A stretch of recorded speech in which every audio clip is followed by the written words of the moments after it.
Good morning, everybody. I see one of y'all just got your groovy long arm binding ruler. That's awesome. I put mine to work yesterday for sure. I had some binding to get onto a quilt. Well, hey, everybody. Hi, it's Becky from Power Tools with Thread, and you are in our Stitchuation room, a virtual quilt retreat Monday through Friday, 7 a.m. Central. And it is so great to see all of you here today. I hope you are taking the time to work on some UFOs or tidy or just get some stitching done while we sit here and visit for a little bit. So it's so nice to see everyone. Yes, all right, I'll do this. If the Rangers are going to go to the World Series, I'll say go Rangers. At least we have a Texas team. Yay, I know. I know. So well, thank you for waking up early, y'all, to be here. That's so nice. Those of you on the West Coast, yeah. A lot of folks leave Pat Sloan's group that ends at 6:45.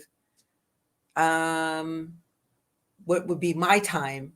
Because she's an hour ahead of me. And yeah, congratulations, Judy. Okay, I'm glad. Okay. And so they leave at 6:45. They got 15 minutes to refresh their cup, get a bite to eat, and then hop over here to the Stitchuation room. So we have a good time with that. And then those of you on the West Coast, everybody's starting their day, right? Or ending for my Aussies. Bernie, you made a live show. Congratulations. Way to go, girl. We talked yesterday about that binding foot that I found at Ken's. And it's a ditch foot with a really wide little flange. And it's got a spring in the back, and it allows it to really go over the binding and seriously bury that top stitch thread. And you guys bought them out completely online. And then I called them, and it said out of stock on their website. So I called them and I said, hey, just FYI, that was me. They found some more. Last night when I looked, there were 3 more back online. So they did find some and put some more on there. So nope. Good morning, my husband. He's wandering through. He's wearing a shirt that would might be objectionable to some, so I won't let him in front of the camera. So they did find some more of these, but I also talked to Darren Mulqueen out in Arizona, and I said, you need to find these feet. So as soon as he lets me know he has some, I'll let you guys know too. But I'm gonna use this today. I should just leave it here. We're gonna use this today. Well, today, let's see, at 11 o'clock, I have to be over at the local fire department. I'm doing my DAR, Daughters of the American Revolution, Day of Service. We're going to drop off a whole bunch of bottled water for them over there. And then I have a hair appointment at 11:30. So be a busy late morning for me. No, Judy, it wasn't a Ranger shirt. Oh my goodness. I did finish getting all of my blocks that I had miscut. That's the thing. So I have a tendency, if all the blocks are going to be cut the same of different fabrics, I'll throw all the fabrics together and cut them all at the same time. Sounds efficient, right? The problem with that is if one's wrong, they're all wrong. So, but it's okay. They were too big, not too small. So I did get 1/2 of my geese units on my background fabrics. I don't know what happened. I've got one of them that is finished and correct. And then I had 3 others I had to completely recut because they were just miserable fails. I haven't done that in a long time. Oh my goodness. It's been a long, long time since I've seriously cut. So yesterday I got the, I don't want to drag that up, mess up my project board with the rest of my little pieces. You guys are coming in from all over the country. So nice to see you guys. Okay. So I put the haunted house on the long arm yesterday. Oh, I got to show you guys. So this haunted house, this was a mystery quilt along for free from the Fat Quarter Shop. And I was working on it with you guys a while back. So cute. I love this. This fabric right here is by Melissa Mortensen of Polka Dot Chair. But look at the little lady of the house there. Isn't that too cute? And so then I put cats in the windows and spider webs over here, but and bats and whatnot. But what I really like was the pattern that I chose for the quilting was something that was inside of the QCT software. I think that's where it came from. Look at the face of the cat. Look how the stitching looks like eyes and a muzzle. Isn't that so cool the way that turned out? Y'all, I couldn't have planned that better. That's awesome. So, and then the fabric on the back I chose was Hometown Halloween. It's a Kimberbell by Maywood Fabrics. Real cute. I just thought this was fun. And then I chose a super deep purple. It's like almost like it has a paisley on it. Super deep purple. Almost looks black to you guys. It's gorgeous. I got this fabric, this purple fabric, years and years ago. Guy I know down in Port O'Connor wanted me to make him a Crown Royal quilt. Showed up at my house with 2 fur-filled garbage bags full of large Crown Royal bags. Never again. That was such a disaster. That fabric is so awful to work with. Anyway, but I chose this purple to be the sashing in the quilt. So, but something very cool I want to show you guys. So this just looks like just a little wall hanging, right? I got to show y'all. I'm so proud. One of our members, I don't know if Deidre is here today. I'm going to open up our Facebook group. We have a Power Tools with Thread Facebook group. It's private. And if you would like to join us, please do. We talk all things stitchy over there. And you have to be sure to answer all of the questions when you want to be a member. But I'm going to pull that up. I want to show you something very, very cool that has to do with what I'm telling you guys. I was just tickled that. Let me go to my groups and my, Power Tools with Thread. I want to show you guys. Okay, now I'm going to share my screen. Proud.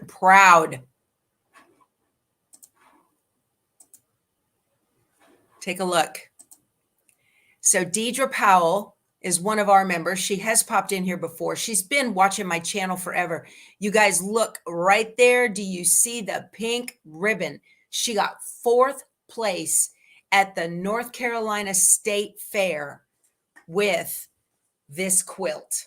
That was a free quilt along from the Fat Quarter Shop. How cool is that? So incredibly proud. Just happy. I feel like one of my kids won something. I just, I'm sure they have all different categories or whatever, but a state fair ribbon, really? Not some little 4-H thing. Good for her. So proud. So that was Deidre Powell. She's a member of our Facebook group. And yeah, she's been around a long time. So I've seen her in here, I think. She'll pop in every once in a while.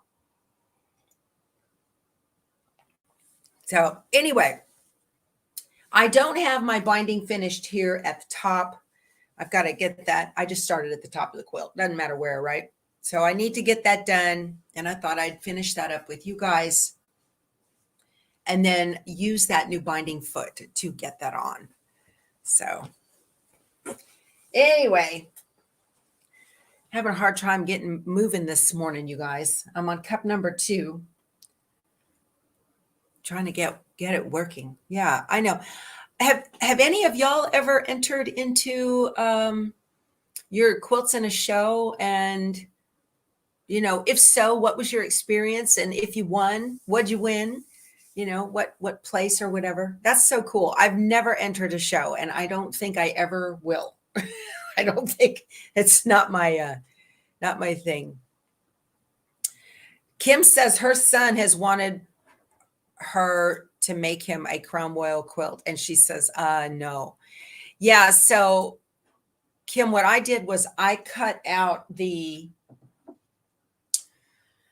logo. It was a 4.5-inch square, and then I had cut out the sides of the bags and the back, because you can't do anything with that gold thread that holds those bags together.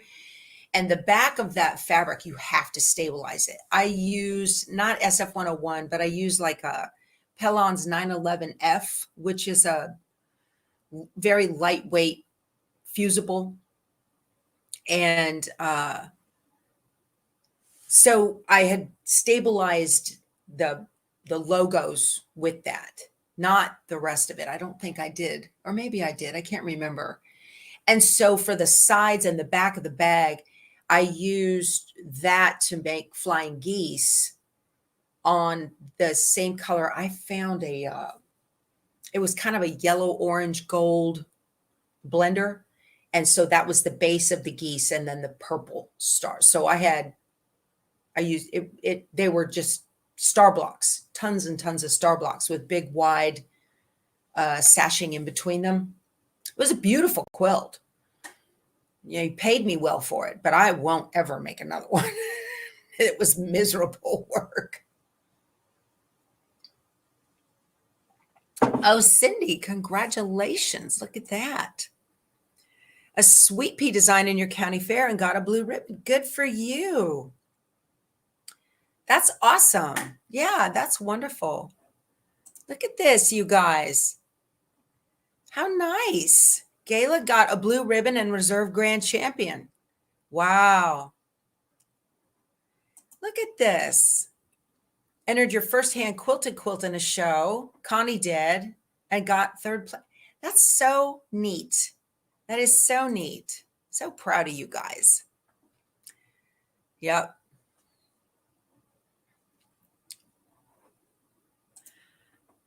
Bernie. Now, Bernie, I met Bernie at the San Antonio Guild show, San Antonio Guild Quilt show, whatever. And she does computerized quilting. That's great. Good for you, Bernie. Wonderful. That's awesome. So it's great when your work is recognized, and that's a lot of fun. Cindy says she's had a big bag of crown bags for years and hadn't any idea what to make. I'll tell you, the only thing with those crown bags, that it's not even really what I would call flannel, although it is kind of a flannel-like, but it's a really loosely woven cotton something or other, and it has to be stabilized. You've got to stabilize it. You just can't.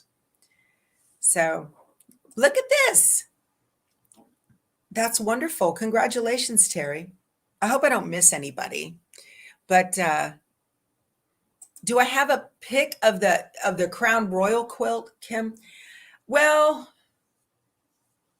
I'd have to dig it out. Maybe I'll have it ready for tomorrow if I can find it. Yeah, maybe so. I'll have to dig around and see if I can find.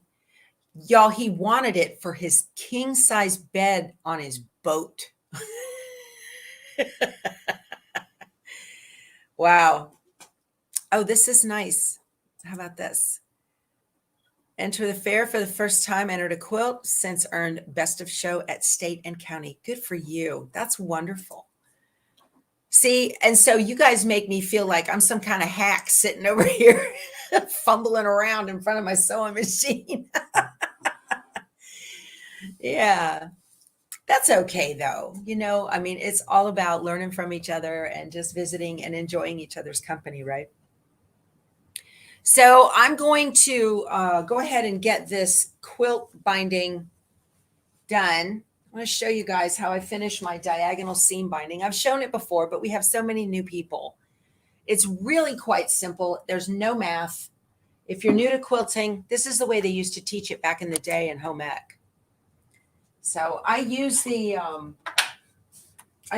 foot on the machine as a third little hand. So whatever side I am working on, I turn it toward me and get everything else out of the way.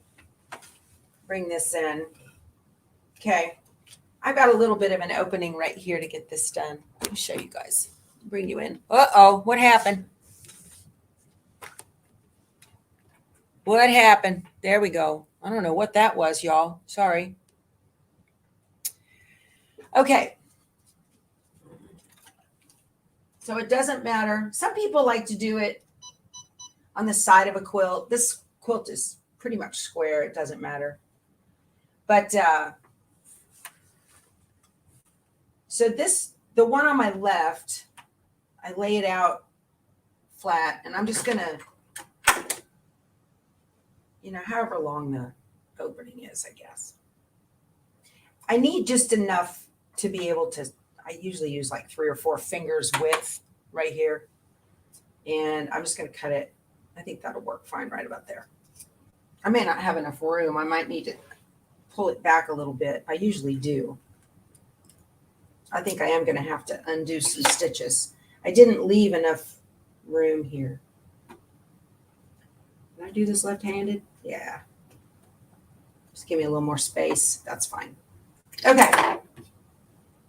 And then this one. So this is a 2.5-inch binding strip, but it doesn't matter what width binding strip you have. You can use any binding strip width at all. So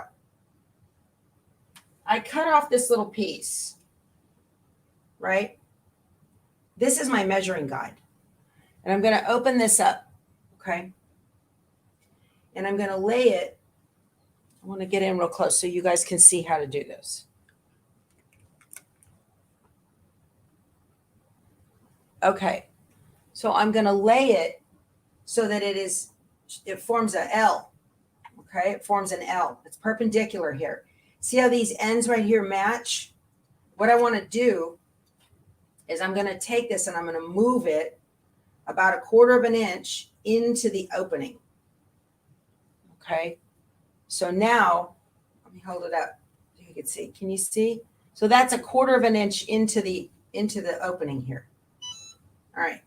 Now this one I'm going to take, I'm going to lay it over the top.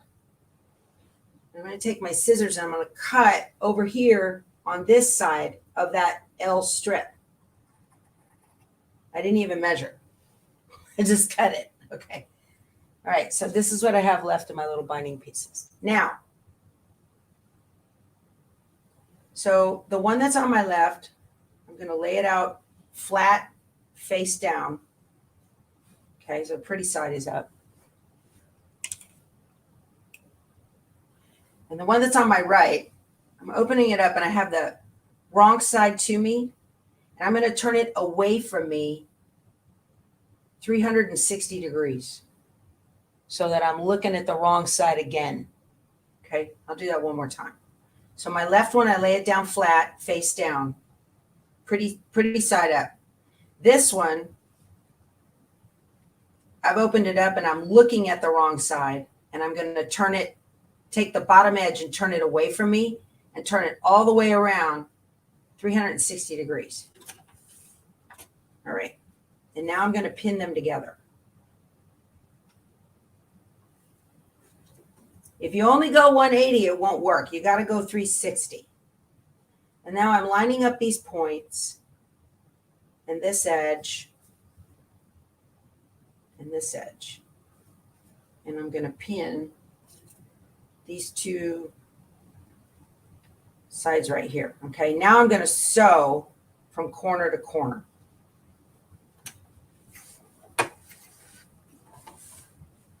I hope this works. It should. It usually does. But this is really easy, so you don't have to. Now it's kind of fiddly, but that's okay. I'm going to put that right on that point. And now I'm using my diagonal seam tape, and I'm going to take the other end point and put it on the red line, and then smooth everything out and keep my edges nice and even.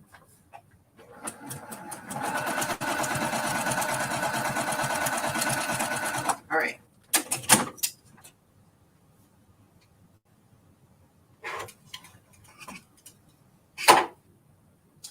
Now, before you cut, you want to check. Make sure you got it. Yeah. See that? That extra 1/4 inch that you pull that in makes it so this lays nice and flat. Otherwise, you'll get a little bit of a bubble. That extra 1/4 inch seems to make all the difference. So it's a really easy way to finish off your diagonal bindings. I've got videos on how to do this. You can do binding, search binding on my channels, and it'll come up. Diagonal finish binding, whatever. Yeah. Okay. Now I need to finish this here.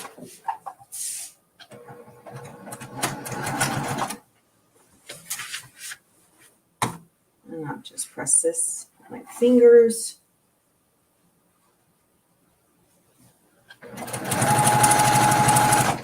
And when I sew thumb under the bottom, thumb under, fingers on top, and roll it away from me. And that prevents the bottom of the quilt being pulled through faster than the binding. Okay, so thumb under, fingers on top, roll it away from me.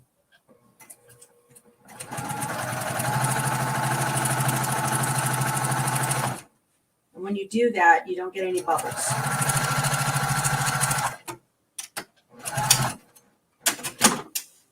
There we go. Well, that's not straight. I did better on the long arm with the ruler. Oh, well, that's okay. Okay.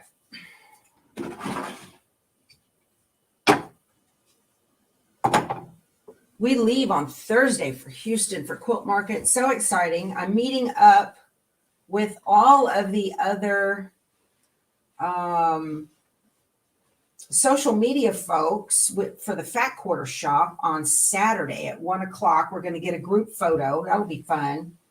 Oh, that turned out nice, huh? How about that? Got to give this give it a press. Tell it where you want it to go. Got to show you guys too. I don't know if Peggy's here yet this morning. She lives in Washington. So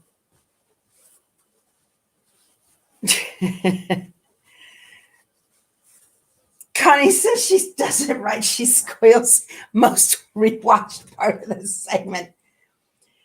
So yesterday I had told y'all that I had some trouble with my corners on my my table runner, my seasonal Stitchy Stars table runner. What kind of iron am I using? Deborah wants to know. It's a Cricut mini press. I love this thing. It's perfect size for right here. I don't like to use steam, so I've got that. It doesn't have steam in it, and yep, you do your binding that way. The method never fails. It's wonderful. It's a great way to finish. And makes your life so happy. Every time it comes out, you're just like, yay, it worked.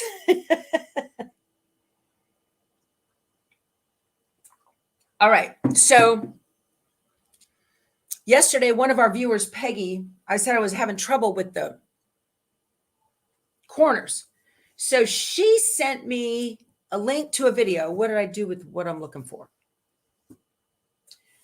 Right here. She sent me a link to a video that I had watched years ago of Karen Brown, Just Get It Done Quilts. She uses templates to help miter her corners. And I was like, I saw that video and I made one of these. And why wasn't I using it? You know, that's one of those things that's just like, duh. So I'll show you what I did. Find the back of this. Yeah. So this is actually, this grid, this is just a piece of plastic, y'all.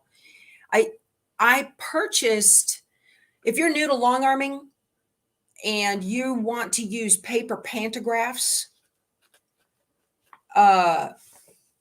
Urban Elements sells this grid. It's 12 inches wide, I think. I think it's 12. It's wide. It's a wide grid.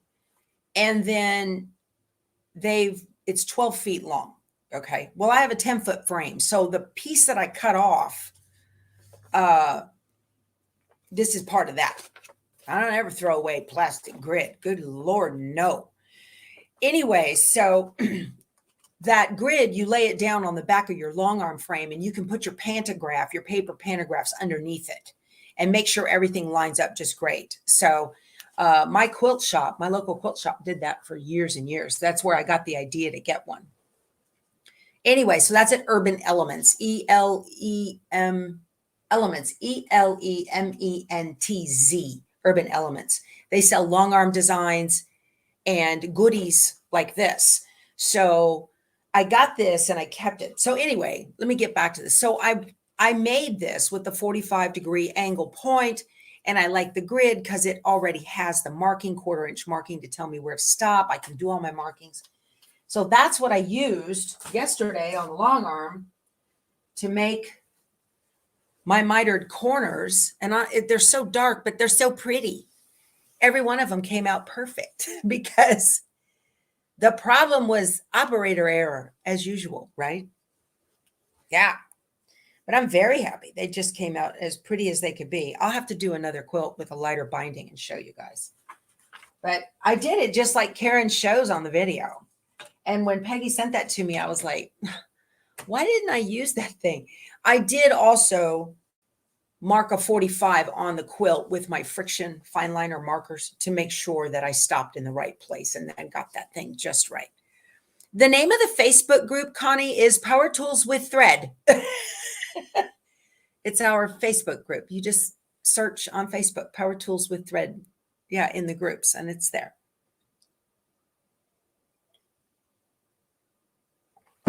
So I used my binding ruler to get the binding on. And then I used my template in the corners. And now these two are going to be a pair. Oh, my ruler guy texted me last night and told me that he just got the acrylic in and he's working on the next batch as I speak. So there's my dog. Y'all can set your watch by her. She's out there barking. Bye, Candace. Have a good dentist visit. Oh, I went to the doctor yesterday and got my blood work results. Healthy as the proverbial horse. And he said, I'll see you next year and no medications. Yay. I need a dark purple thread, a serious dark purple thread in order to stitch this on. I'm not doing it in white. That's one thing I love about this straight stitch machine too. This is the Brother PQ 1500. I can put a different thread in the bobbin and because I'll use white on top and purple on the bottom. It'll be beautiful. So, yeah, you guys always use templates. Cheat. That's not cheating. That's using the right tool for the job, right? Oh, Scotty Dog won 3rd place in her category at the Long Island. She's out on Long Island Quilt Guild show. Then you won 2nd place in your category. Awesome. Art quilts. There you go. That's great. The binding foot.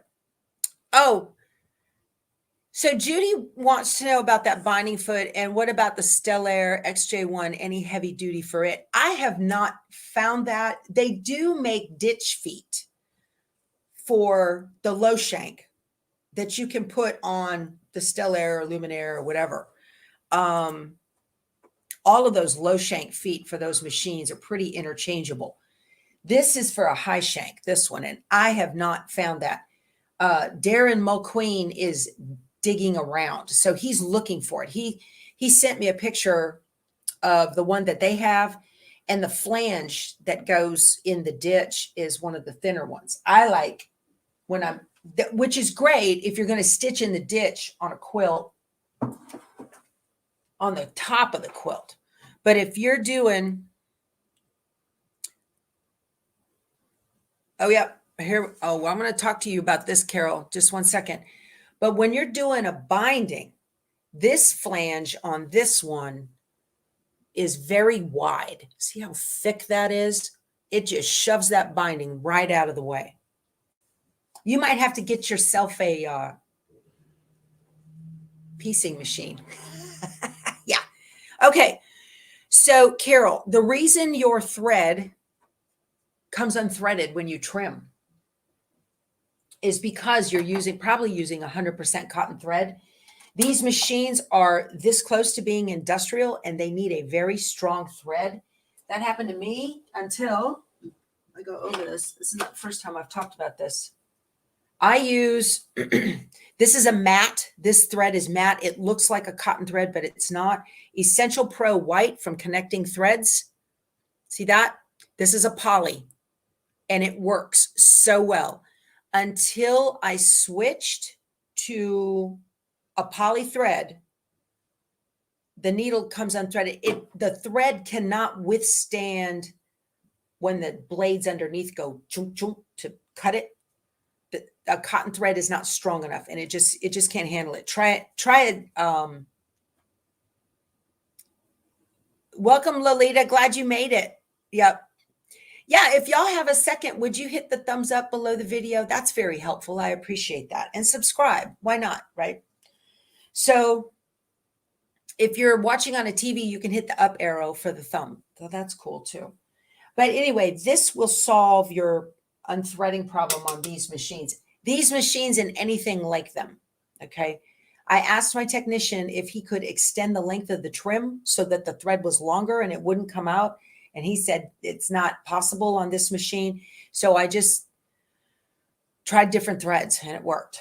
So it'll save you a lot of grief. Have I ever tried using fusible thread in my binding?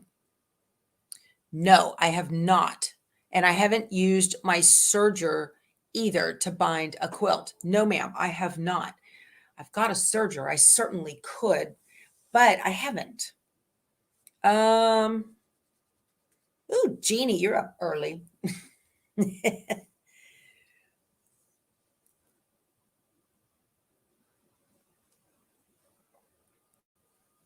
Yeah, a serger to bind the quilt.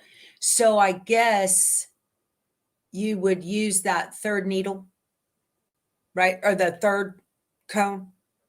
What? So Connie wants to know what fusible thread is. Fusible thread is a specialty thread, and you can put it. It sews just like regular thread, but when you get done, you iron it. And when you iron it, it stays put.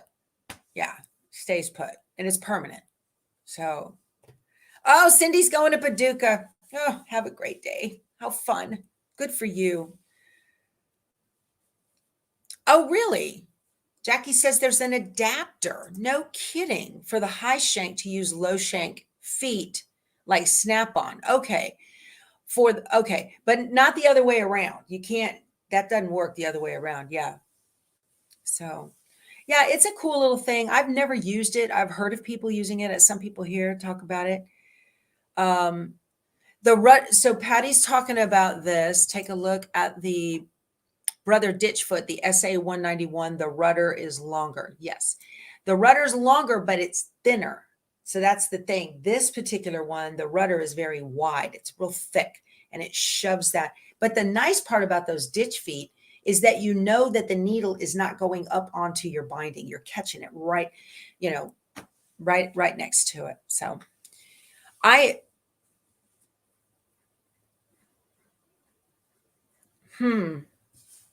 well, I don't know about that, Cindy. If you're using heavy threaded through the heavy thread path, two different, yeah, that doesn't apply on this particular machine. This one only has one thread path. Yeah, it doesn't. You just need a really strong thread. So, and this Essential Pro thread, it comes from Connecting Threads. I've got it linked below the video. It comes in tons of colors. So I even use it on the long arm. Works great. Yeah. Yes, you type in cone. It's a cone.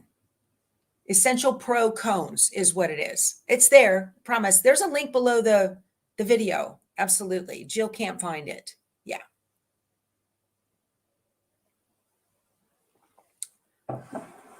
Let's see. Yeah, if I lived, I'm like Dee Dee. If I lived in Kentucky, I'd be, oh my gosh, broke. I'm just sitting here thinking about where can I get purple thread to put in my machine? I want to get this binding done. I could work on my geese. How do I get, Joe Pat wants to know, how do you get the back to catch and look good? Okay. So how you do that? It's a training thing. I'm going to get a product I used when I first started doing this to show you. I've got it right here. When I first started,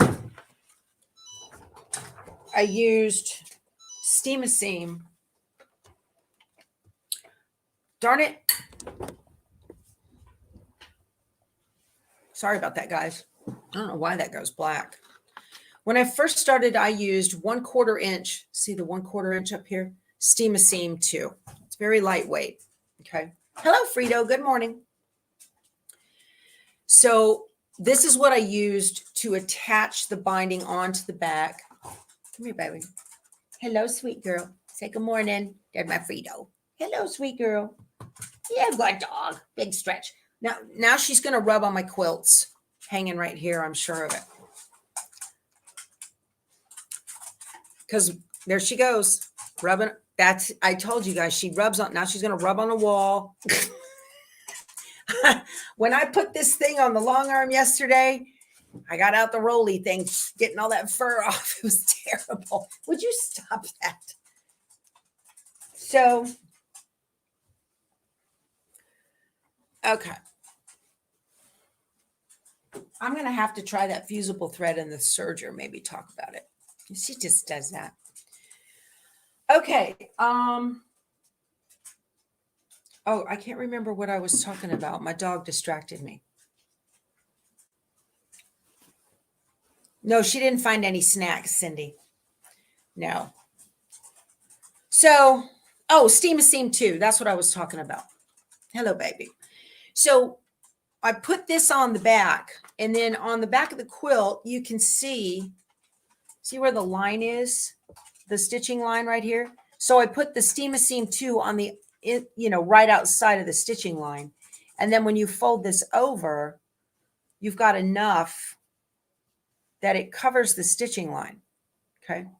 So it covers it. So you know for a fact you're going to catch, because where you are stitching in the ditch is right on that stitching line that you have already covered. So you know you're going to catch it. So when I first started doing this several years ago, I used Steam-A-Seam 2 to iron this down, get the miters all perfect on the corners, and the whole thing really could have been left as is, but I went ahead and stitched it anyway.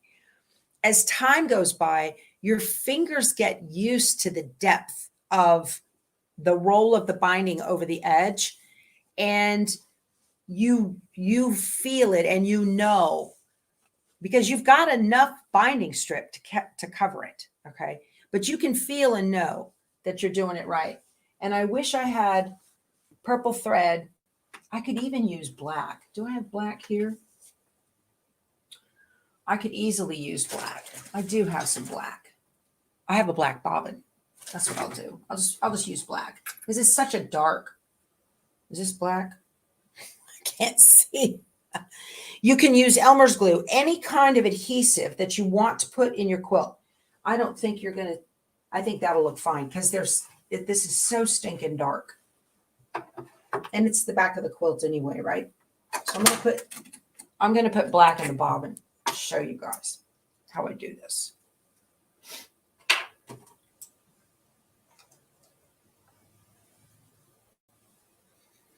Yep, you can certainly use any kind of, that Elmer's glue and press works. Sometimes though, it can't handle the manhandling of the quilt, the Elmer's glue, the Steam-A-Seam holds it tight. Okay. I need to change out my foot. Oops.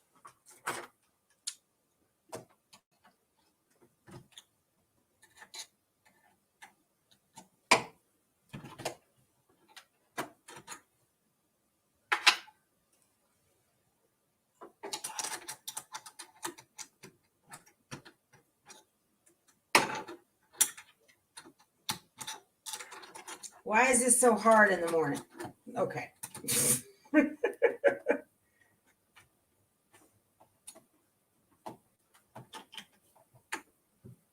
Okay.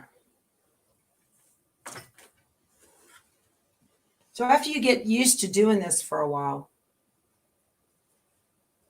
you can just kind of tell. And then after Steam a Seam, I graduated to Wonder Clips, and that worked okay. Okay. So I've got this stitch foot on. Every time I move this camera, it goes black.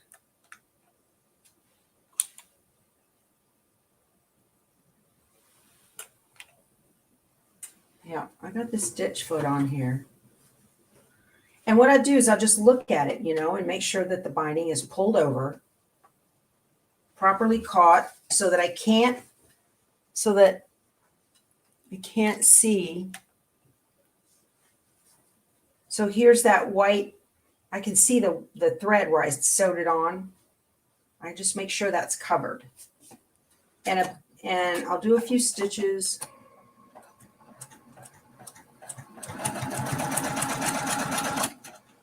And that white thread is buried. That's with the flange on this toe being so wide, it shoves the binding out of the way. And this piece right here is on a spring, and so it can handle the depth of the binding. And then after a few stitches, I just needle down, lift it up, take a look, let it relax, and do some more.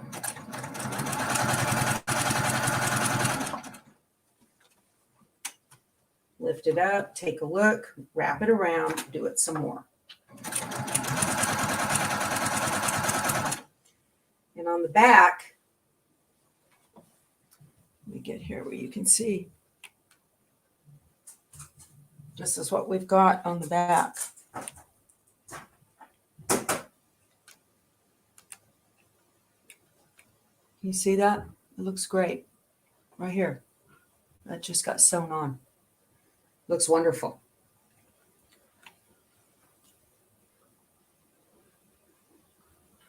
So just wrap it around and pull it tight. But it helps to raise that foot, keep the needle down, and allow the quilt to relax so it doesn't get bunched or bubbled or anything like that under there. And when I get to the corner, what I do is I fold after the curve in first. I'm going to take one pin. And then this one, you want to take that miter template, hold it right on there, fold it over, and pull it out. So put the miters nice and pretty. And then I take a pin and I pin it right on it so it stays put. So my miter has stayed put. Make sure everything's tucked under.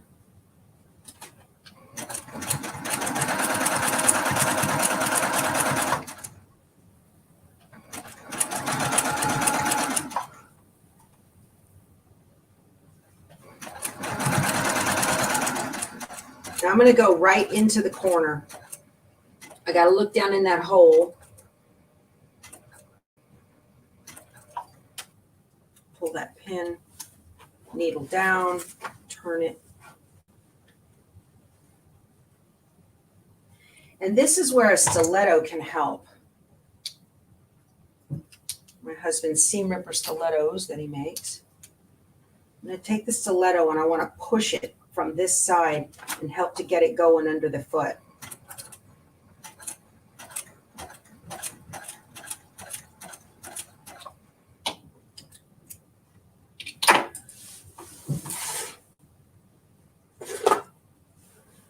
Now I can see and just look under, raise the foot, let it relax.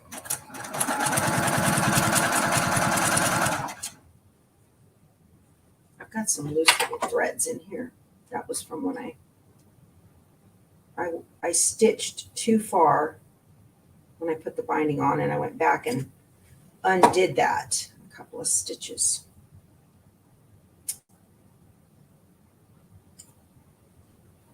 I'll get that cleaned up in a second here. There we go. Yeah, now that came loose. Okay.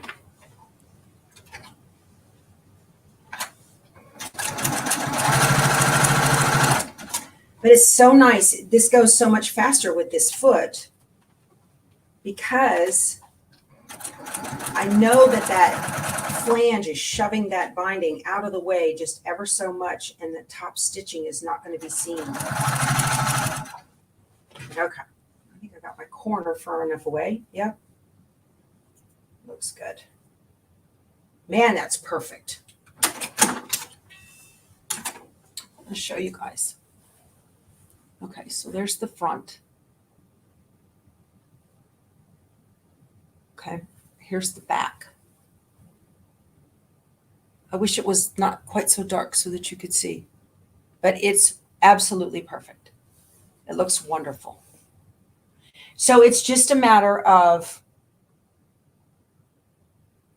allowing the quilt to relax every so often and just continuing. And see, you can really capture that binding in. I bet you I have, I don't know, almost a quarter of an inch. It's wrapped around. It's perfect. It's absolutely perfect. And binding is usually everybody's least favorite part. It used to be my least favorite part. And that's why I was determined to come up with a method to bind by machine, because I detest binding. Oh, you know what I forgot to do? Here I am stitching on the top of the quilt. I forgot to put in my hanging triangles. I'm going to have to go back and unpick that. So I've got 3 hanging triangles that these are 10-inch squares that I folded into a triangle and then folded again. And these need to go up underneath the binding right here like this. Okay. And then I will just stitch the points to the back of the quilt. I've got 3 of them to do top or right, left, and center on this. And that way a rod can run right through it. So how wide did I cut my binding? Brenda wants to know. It was 2.5-inch strips, just standard. Yeah, standard 2.5-inch strips. But I got to go back and open up that binding. So yeah, absolutely. You can certainly sew it to the back first and pull it over. It's the same idea. You're just, the way I'm doing it, it's kind of blind the way I'm doing it. And if you stitch it to the back first and pull it over, you're usually going to have a little bit of an edge that you can see, like a little tiny flange all around the outside that you can either put down with a decorative stitch, which is beautiful, or it'll just be a little straight line, whatever you want. This method, while you're sewing a little bit blind, it's just a matter of getting the technique down of only going like so far at a time, stop, needle down, turn it around, look, and wrap it around and keep going and allow that fabric to rest and relax underneath the foot. Yes, Betsy, so it will have several triangles across the top. I want to show you that. That's a trick I learned from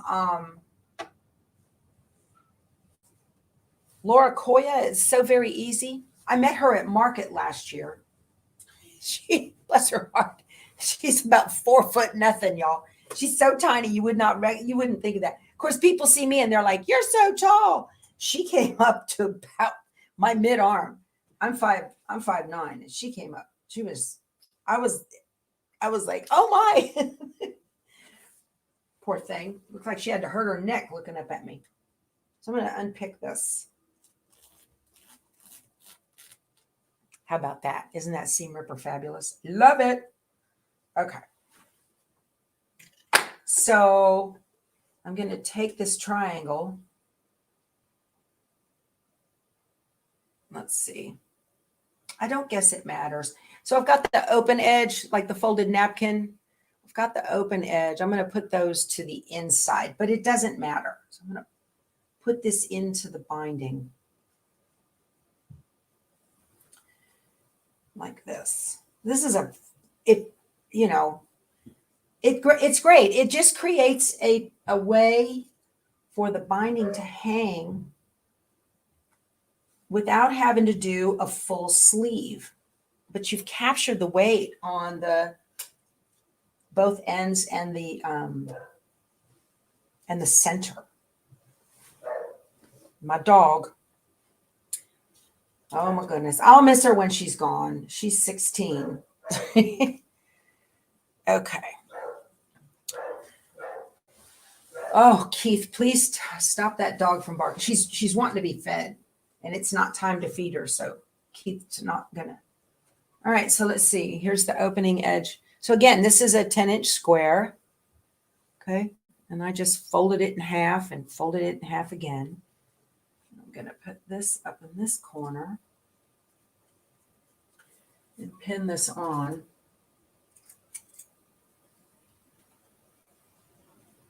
Yep. Yeah, I have pins in my mouth. I don't want to hear it. My mother lived with pins in her mouth. That's what. I don't remember my mother without pins in her mouth. Okay. And she's 82. She's alive and well. 81, 82. Okay. And then the one in the middle. I'm just going to put this, fold this into one more little triangle and just kind of take a wag on center here, right about there. Okay, that's good. This is just an easy way so that you don't have to hand bind the whole base of a sleeve or hand stitch the whole base of a sleeve. I'm sorry. Put these in here.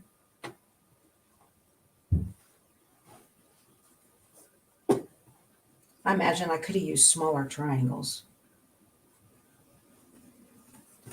because they're kind of overlapping a little bit. This is a smaller quilt. There we go. This is just such a great little technique. I love it. All right.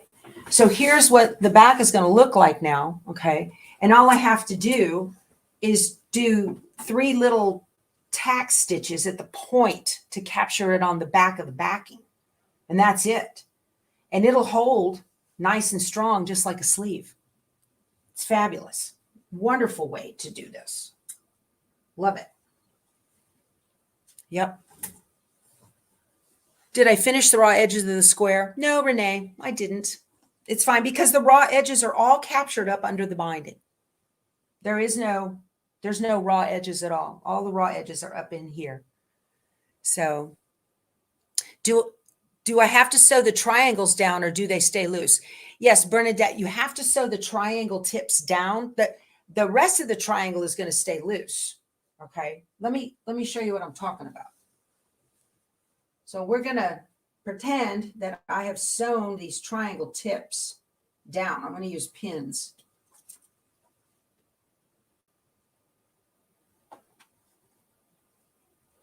Okay.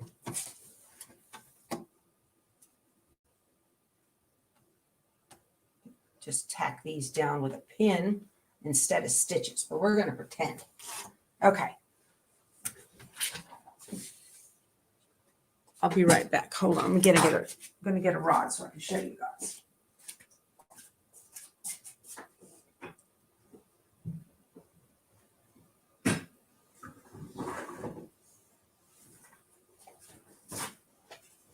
It's the same way I hung the praises quilt. The one with the song hymns. Okay. Did the same thing on this larger quilt right here. So this is the rod, okay? And the rod, it just goes through the triangles like this. And it just goes right through.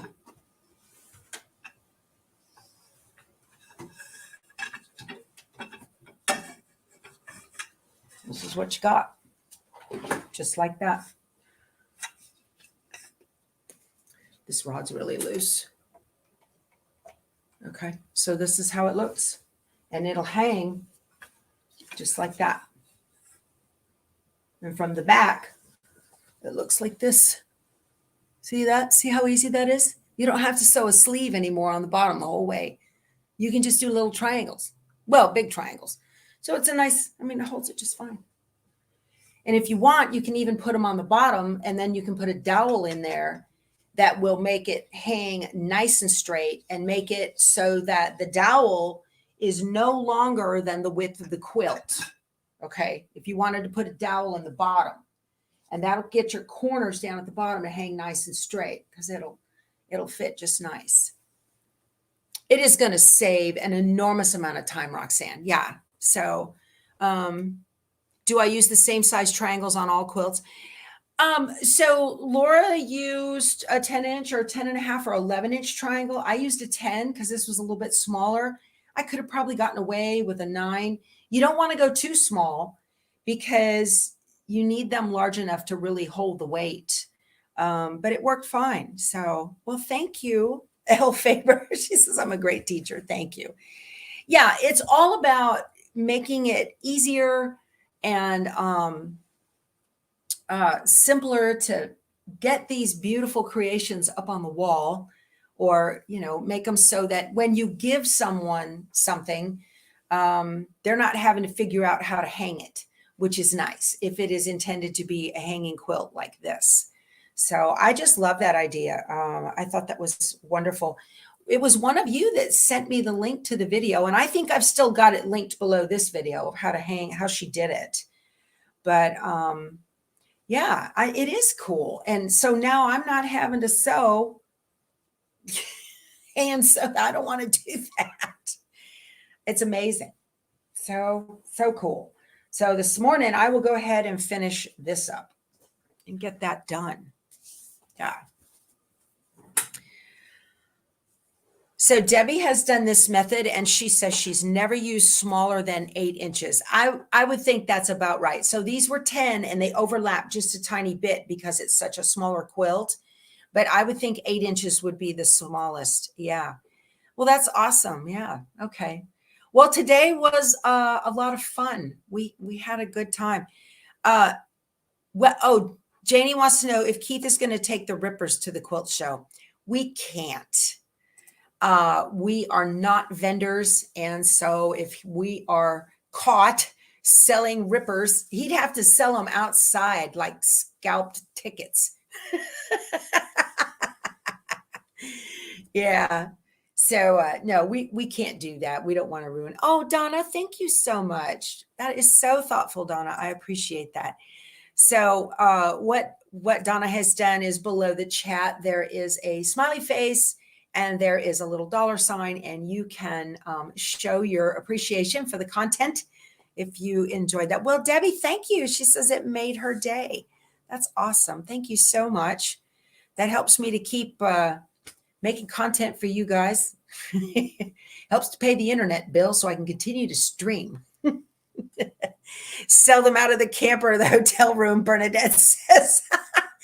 We sell them. Well, when we went to Mole Queens in Tempe, we did sell them there, but we asked, is that okay? He doesn't have anything like it. So he was like, fine, that's okay to do that. Yeah, absolutely. So, well, you guys, this has been a lot of fun. Thank you so much. What a wonderful way to start my day. Please subscribe. Oh, by the way, the coupon for Embroidery software is only good through the 25th, which is tomorrow. As a matter of fact, before we go, real quick, somebody had asked yesterday, they were thinking about getting the patch making version of Embroidery and wanted to know if it was easy. And I got kind of sidetracked. I need to look. I want to make sure that I have got it. I do. I have the serial number on this one. I want to show you guys, if I can, how easy it is to make a patch using Merrily in Embroidery. So if you are thinking about doing that, let me share my screen with you very quickly and give that to you. I've got the link for it below Robin, thank you so much, sweetheart. I really appreciate that. You are an angel. That's so nice of you. I'm going to share my screen with you guys very quickly. All right, let me double check and make sure you can see what I see. Yes, you can. So this is the Embroidery main screen. I'm going to just come up here to the A for lettering, and where it says text. The nice thing about Embroidery is that you can type letters like on a keyboard, and they just naturally go in there. You don't have to pull them in one at a time. They kern properly and all of that. So I've written my name, and I'm going to highlight it so it's selected and it knows what I want. And I have the Merrily version of Embroidery installed on this. And so I'm going to come up to the utility menu. And right here, I'm going to click Add Patch Edge, and I want it to be a rectangle. And it, ta-da, and it's now a patch. See how easy that was? And look, so what it's done, it has put the patch edge first before the letters. So it expects me to automatically put down the backing of the patch, and then it's going to go ahead and run a line around the patch, like a placement line is what it's going to do. And then I would trim around the outside of it, and it would go ahead and finish up that heavy satin stitching. Let me get rid of this. I'm going to hit delete with my keyboard. I'm going to highlight it again so that it's selected. I'm going to go to utility, add patch edge, and let's make it a circle. And it just does it. And you can grab it in the handles and make it as big as you want. I'm going to grab both of these and align them. There's the alignment, align center, apply. Did that do that? Oh, it didn't do it. Why not? Let me get this. Let me just move this back. I should put them both, center them in the hoop. Yeah. So the Becky's not centered. That's part of the problem. There. Okay. So very easy to do. That one did the circle, and then you can also hit delete, select it, and go to utility, add patch edge, and I want it to be what it called a page wrap. And look at that. So now that wraps. You can move that around. You can scale them both.